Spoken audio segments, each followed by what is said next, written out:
Class 10 में हमारे कुछ इम्पॉर्टेंट मैप्स हैं जो कि मिड एग्ज़ाम्स में जिनमें आने की पॉसिबिलिटी है। तो कुछ मैप्स का मैंने एक लिस्ट बनाया है, आप इनको थोड़ा ध्यान से देख लीजिए और सेव भी कर लीजिएगा।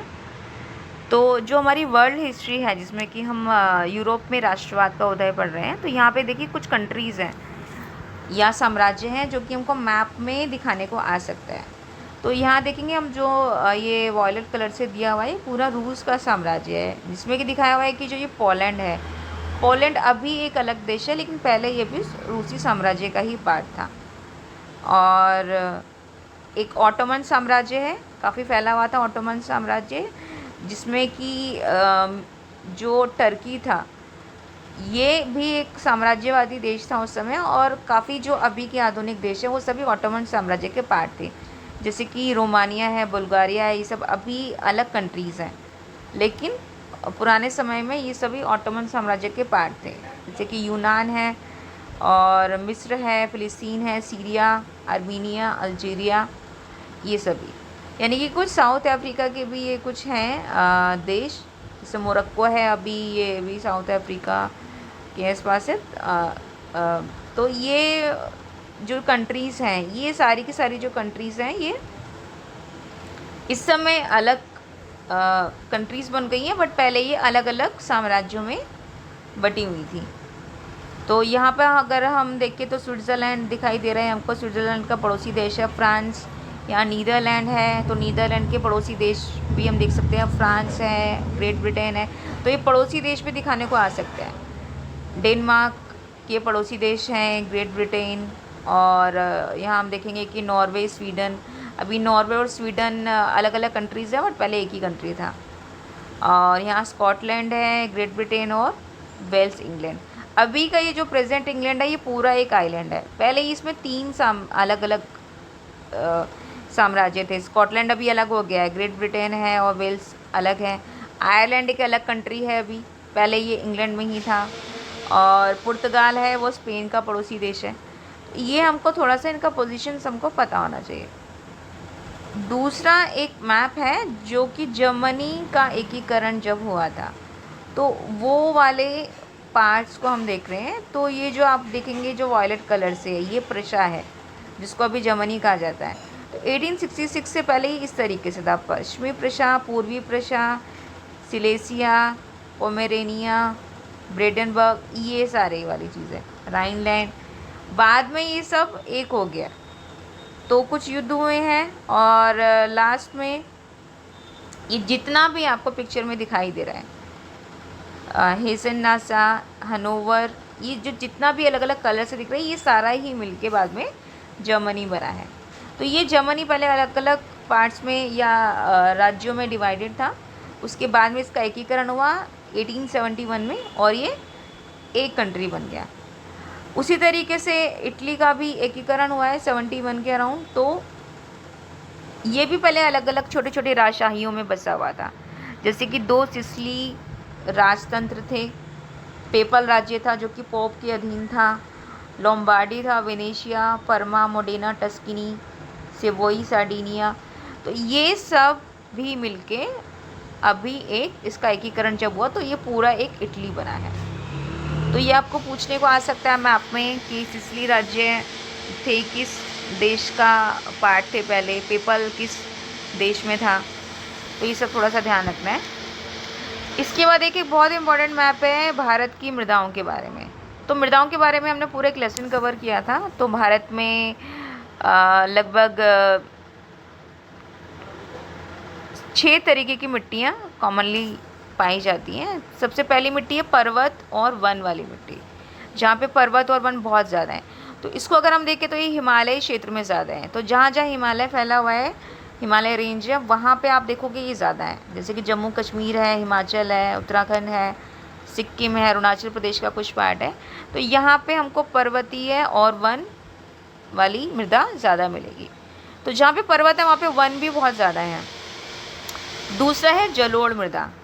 जलोढ़ मृदा वो मृदा होती है जो कि नदियाँ या जल अपने साथ में लेकर आते हैं। तो हमको पता है कि जो बहुत सारी नदियाँ हैं भारत की, वो हिमालय से निकलती हैं, और जिस जिस डायरेक्शन में वो जाती हैं वहाँ वहाँ वो अपने साथ में मृदा का फैलाव भी करती हैं। तो जो पूरा उत्तरी भारत का मैदान है वो सभी जलोढ़ मृदा से बना है।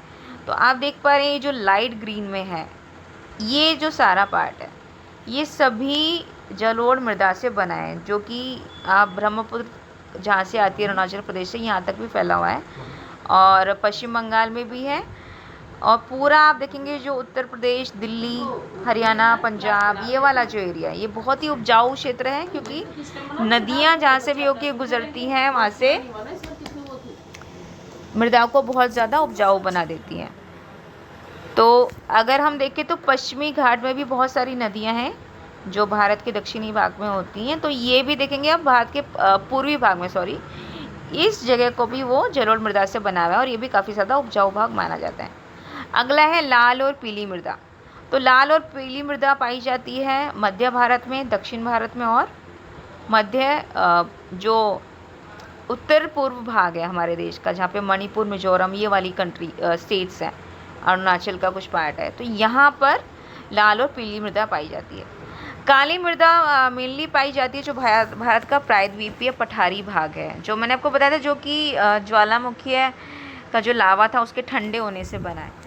तो ये स्पेशली मध्य भारत में है, कुछ इसका पार्ट यहाँ आप देखेंगे गुजरात में भी है। तो यहीं पर काली मृदा पाई जाती है और इसका जो रंग होता है वो भी काले रंग का होता है। पांचवी तरीके की मृदा है लेटराइट, जो कि बहुत ज़्यादा पानी के निक्षालन से, यानी कि पानी जब बहुत ज़्यादा जमा होता है और वो अपने साथ साथ उसका उपजाऊपन ले जाता है तो लेटराइट मिट्टी बनती है। तो लेटराइट मिट्टी हमको देखने को मिलती है भारत के पश्चिमी घाट पे, जो केरला कर्नाटका वाला एरिया है, यहाँ पे एक उसी की तट रेखा के साथ साथ हम देख पा रहे हैं। थोड़ा सा यहाँ पे भारत के सबसे दक्षिणी और पश्चिमी पूर्वी पार्ट में है, तमिलनाडु के आसपास, यहाँ पर भी है लेटराइट मृदा। और थोड़ी सी ये मृदा आप देख पा रहे हैं कि यहाँ पे राजस्थान के एरिया में भी है, राजस्थान और मध्य प्रदेश की जो बॉर्डर है उसके अराउंड। तो ये हमको याद रखना है। सबसे आखिरी तरीके की मृदा है शुष्क, जिसमें पानी की सबसे कम मात्रा होती है। तो हमको पता है कि सबसे ज़्यादा शुष्क राज्य जो हमारे देश का वो है राजस्थान, यहाँ पे रेगिस्तान भी है। तो शुष्क जो मृदाएं हमारे यहाँ राजस्थान में ही पाई जाती है। तो ये 6 तरीके की मृदाएं हैं, इनको हमको याद रखना है कहाँ कहाँ मेनली पाई जाती हैं, और ये मैप में दर्शाने के लिए आ सकता है। उसके बाद एक मैप है भारत की प्रमुख नदियाँ। तो भारत की प्रमुख नदियों को अगर हम देखें तो कुछ नदियाँ हैं जो 2 तरीके की नदियाँ भारत में होती हैं। एक होती है हिमालयी नदियाँ, जो हिमालय के पास से जिनका उद्गम होता है, जिनमें पूरे साल पानी रहता है, क्योंकि बर्फ़ के पिघलने से भी उनको पानी मिलता है और वर्षा के होने से भी। दूसरी तरीके की नदियाँ होती हैं जो प्रायद्वीपीय नदियाँ हैं, ये मानसून पर या बारिश पर ही निर्भर करती हैं, इसलिए ये पूरे साल नहीं इनमें पानी रहता है, कम ज़्यादा होता रहता है, कभी कभी ये नदियाँ सूख भी जाती हैं। तो ये जो नदियाँ हैं आपको इनका रास्ता देखना है। जैसे गंगा नदी है, गंगा के लेफ़्ट में यमुना नदी है, चंबल नदी है, और ये भी देखना है कि कौन सी नदियाँ किस नदी की सहायक नदियाँ हैं। तो चंबल नदी किस नदी की सहायक है, ये आप देख पा रहे हैं कि यमुना नदी की सहायक है। बेतवा भी बाद में यमुना में मिल रही है, और यमुना और गंगा इलाहाबाद में इनका संगम होकर एक ही नदी बन जाती है। तो गंगा की भी कई सारी सहायक नदियाँ हैं, जैसे कि घाघरा नदी है, सोन नदी है, गंडक नदी है, कोसी नदी है, ये सारी नदियाँ गंगा की सहायक नदियाँ हैं। इसी तरीके से सिंधु की भी काफ़ी सारी सहायक नदियाँ हैं, जैसे कि झेलम है, चेनाब है, रावी है, सतलुज है, ब्यास नदी है, और कई सारी जो जल परियोजनाएं हैं, जो कि बहुउद्देशीय जल परियोजनाएं हैं, ये इन नदियों के आसपास यहाँ पे बड़े बड़े बांध या डैम्स बनाए गए हैं। जैसे कि आप देख पा रहे हैं कि भाखड़ा नागल डैम है जो बनाया गया है, ये बनाया गया है व्यास नदी के ऊपर। उसी तरीके से टिहरी डैम है, टिहरी डैम गंगा नदी के ऊपर बनाया गया है, ये हमको याद रखना, उत्तराखंड में है। इसके बाद में एक और बहुत ही बड़ा बांध है रिहंद बांध, जो कि सोन नदी के ऊपर बना हुआ है। इसके अलावा है हीराकुंड बांध, आप देख पा रहे हैं ये महानदी के पास में है, के ऊपर बनाया गया, जो कि प्रायद्वीपीय नदी है। नागार्जुन सागर बांध है, ये तुंगभद्रा नदी पर बनाया गया है। और कोयना बांध है कृष्णा नदी पर, प्रवारा बांध है गोदावरी नदी पर, सरदार सरोवर बांध है नर्मदा नदी पर। ये सबसे इम्पोर्टेंट बांध है सरदार सरोवर, ये ज़्यादातर एग्जाम्स में पूछा जाता है। तो ये नर्मदा नदी के ऊपर बनाया गया है। और भी काफ़ी हैं, जैसे कि राणा प्रताप सागर बांध है, गांधी सागर बांध है, ये दोनों बांध चंबल नदी पर हैं।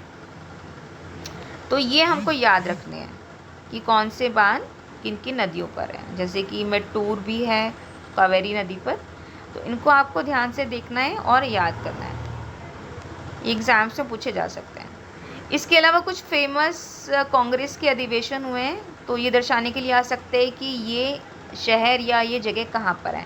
जैसे कि नागपुर का अधिवेशन हुआ था दिसंबर 1920 में, तो नागपुर कहाँ पर है, यहाँ महाराष्ट्र के पूर्वी भाग में है, पूर्वी उत्तरी भाग में। तो ये हमको दर्शाने को आ सकता है नागपुर।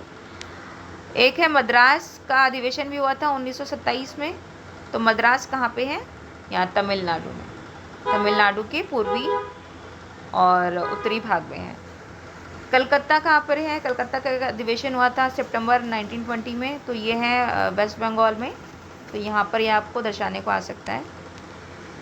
तो ये जो सारे मैप्स हैं, ये आप इसको 2-3 बार रिवाइज कर लीजिए, तो पॉसिबिलिटीज़ है कि जितने भी क्वेश्चंस आएंगे वो ज़्यादातर इन्हीं मैप्स में से आएंगे, क्योंकि यही हमारे सिलेबस में मिड टर्म के एग्ज़ाम्स में है। कोई भी अगर आपको डाउट हो तो आप कमेंट्स में लिख सकते हैं।